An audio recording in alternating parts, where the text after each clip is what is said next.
Big बॉसच्या घरात सूरजने वातावरण टाईट करून टाकलंय. वातावरण टाईट करून टाकलंय म्हणजे अरबाज, निक्की, जान्हवी यांना समजतच नाही की यांच्याबरोबर काय झालंय.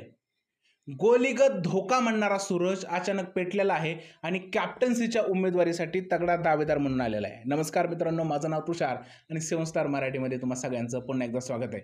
बिग बॉसच्या येणाऱ्या उद्याच्या एपिसोडमध्ये सूरजने कल्ला केलेला आहे. सूरजने कॅप्टन्सी टास्कपर्यंत शेवटपर्यंत लढाई केलेली आहे. मग तो अरबाज असो, मग तो निक्की असो, मग ती जान्हवी असो, सगळ्यांना जे आहे खाली पाडण्याचं काम सूरजने केलेलं आहे. सूरजने डोकंही लावलेलं आहे आणि सूरजने ताकदही लावलेलं आहे आणि सूरजची ताकद बघून जे आहे ते घरातले लोक हल्लेले आहेत. चटणी भाकरीची ताकद असलेला माणूस सूरज चव्हाण बिग बॉसच्या घरात राडा घालतोय. भलेही सूरज कॅप्टन झालाय की नाही माहीत नाही, पण जो काय रंगतदार टास्क त्याने केलाय त्यामुळे येणाऱ्या शनिवारी भाऊच्या धक्क्यावर त्याची तारीफ होणार आणि संपूर्ण महाराष्ट्र जो आहे तो सूरजला डोक्यावर सुद्धा घेणार. भावानी खरंच बुक्कीत टेंगुळ काढले आणि या अरबाज, निक्की या सगळ्या ग्रुपची ना हवा टाईट करून टाकली आहे. आता बघूयात की कॅप्टन कोण होतंय. कळलं तर लवकरच न्यूज देणार आहे, पण उद्याचा कॅप्टन्सी टास्क मिस करू नका, कारण सूरज भावाने बिग बॉसचं घर गाजवलंय. भेटूया उद्याच्या व्हिडिओमध्ये.